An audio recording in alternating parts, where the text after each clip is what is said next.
This is the method that a bunch of top tier pros have been hiding that gives them no delay at all times. It's called installing a custom operating system. With regular Windows 10 and Windows 11, they're filled with settings and unnecessary programs that take up space and overall increase your input delay. I'm going to teach you how to install GGos. It's an operating system that a bunch of tier 1 pros use to make sure that their PCs have the best performance possible. Now, before you get started on this at all, make sure that you backed up all of your files on an external drive or on a cloud drive, because what we're going to do will erase all of your data on your PC. And big shout out to Cyros for this method. Now, the first thing you need to do is go to the Google Drive link, and this is where we'll be downloading the file to the new OS that we'll be installing later on. So I'm gonna click on the arrow, then click on show in folder, then I'm gonna drag it into the desktop. That's where I'm gonna save it for mine, but you can save it wherever you want for you. Our next download will be called Rufus, and this is the program we'll be using to create the bootable USB drive for our custom OS. So here we're gonna do the same thing as before. Click on the arrow, then click on show in folder, and if you see this pop up, just click on no, and then the program should open. Now, before we continue, make sure you have an empty USB flash drive, preferably one that's 16 GB. Now for the device, this is where you're going to be choosing your USB flash drive. As you can see, my flash drive is named GGOS and the capacity is 16 gigabytes. And this is the reason why I said to make sure that it's an empty USB drive, because doing this will wipe away everything else that is stored on your flash drive. Now here, click on the drop down and choose your USB device. For the boot selection, keep it to disk or ISO image, then click on select. And here you're going to be choosing the ISO file that you just downloaded for the OS. After doing that, make sure the rest of your settings look like this, then click on start. During this process, you're going to be using your F keys, and using your function keys on a 61% keyboard can be confusing sometimes. So I'll recommend during this process to use a TKL or full keyboard so you have easy access to your function keys. After that, you can go ahead and close it out. Then click on the start button at the bottom, then click on the power button, and then from here hold on your shift button and then press shut down. After pressing that, you'll be brought to this screen, and then you'll have these 4 options to choose from. Click on troubleshoot and then choose UEFI firmware settings, and then click restart. Your PC might take a while to boot back up, but just be patient. Now, the screen that you will be brought to will vary depending on what kind of motherboard you have. Some people may already be on their BIOS setup screen, and there's other people that will be brought to a different screen like I did here, and you have to press on a function key to bring you to the BIOS setup. So for me, I'm gonna click on F10. Now, once you get to the BIOS setup utility menu, the first thing that you need to do is turn off CSM, which is compatibility support module, and make sure that your boot mode is set to UEFI or that your USB boot option is enabled. Now go to where it says UEFI boot order and make sure that the USB flash drive is put in first place. And the method used to change the order is different depending on what kind of motherboard you have, and instructions are always on the right side of the screen. So for my PC, I would have to press F6 or F5 to move the boot order up and down. This is another reason why I said to use a full keyboard or a TKL keyboard, because you're really going to need your arrow keys to navigate through the BIOS setup menu. And then when you're done with that, go on over to the exit tab, then use your arrow keys to go to save changes and exit, and then press enter. This may or may not happen to you, but if this menu ever comes up, all you would have to do is type in the number that it shows and then press enter. Now the PC is booting up, and we're basically going to go through the Windows setup process. And you know you're on the right track when you get to the screen that says GGOS, a free gaming ISO. This screen wasn't really showing on the camera, but here you have to click on the checkbox for accept the terms and then click on next. Now when you get to this screen, you need to delete your Windows, your MSR, and your system partitions. So I'm going to click on drive 1 partition 1, then press delete, and then I'm going to press OK, and repeat the same process for all the ones that say partition and MSR.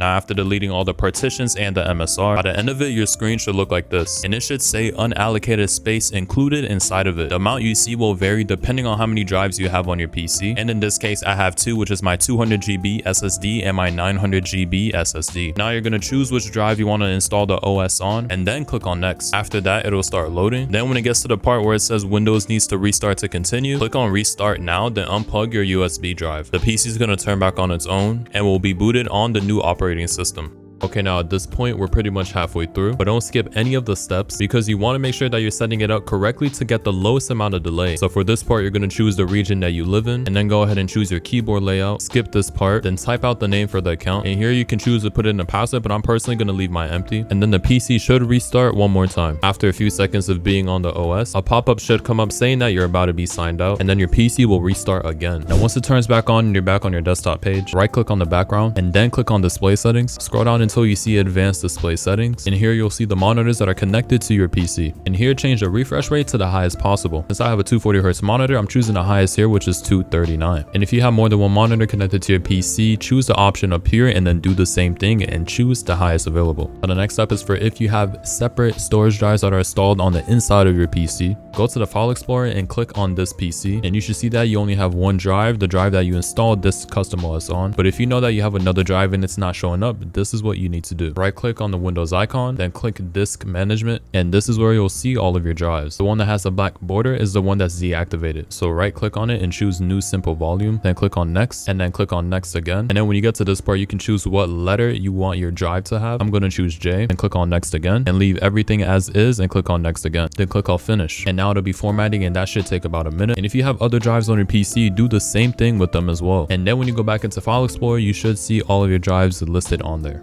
Now from here, click on the setup folder on your desktop. The first thing you're going to do is install your browser. Double click on the folder and then choose which one you usually use. Next thing, go back and then click on install GPU driver. And here's where you're going to install the GPU for your system. I'm going to choose the stripped NVIDIA GPU. Once you get to this part here, I recommend choosing install best drive for my hardware. Then click on next. Make sure that's checked and then click on next again. When it gets to the installation tweaks section, check the first box and then check perform a clean installation. Then click on show expert tweaks. Then check disable driver telemetry and then make sure the rest of these things here are checked as well. After that, click on next and it should be installing. When you get to this part, click on install. Now the installation process is going to start, and then once you get to this screen here, click on agree and continue. And from here, just choose express, then click on next. And during the installation, your screen will go black for a little bit. After that, press finish and just close it out. Now for the next part, right click on your desktop and choose NVIDIA control panel, and click on adjust desktop color settings and scroll down till you see digital vibrance. I recommend turning this up to around 70 to 85%, but nothing above that. Then after that, click on apply and close it out. Now right click on your desktop again, then go to NVIDIA control panel, then go to adjust desktop and size position, go to the first monitor or if it's the only monitor you have, and make sure you click on no scaling. And if you have a second monitor, click on that as well and make sure it's set to no scaling. After that, click on apply, then you can close this out.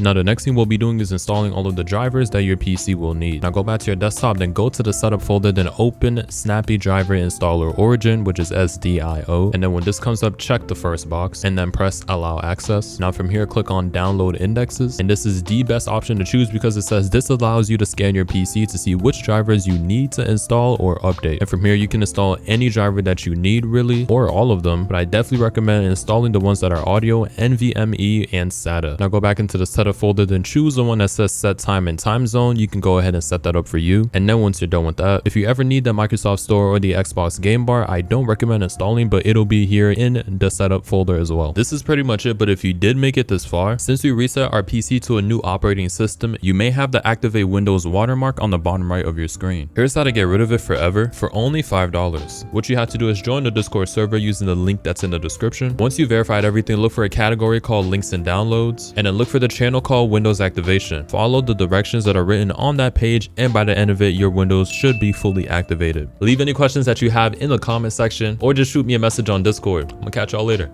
Peace.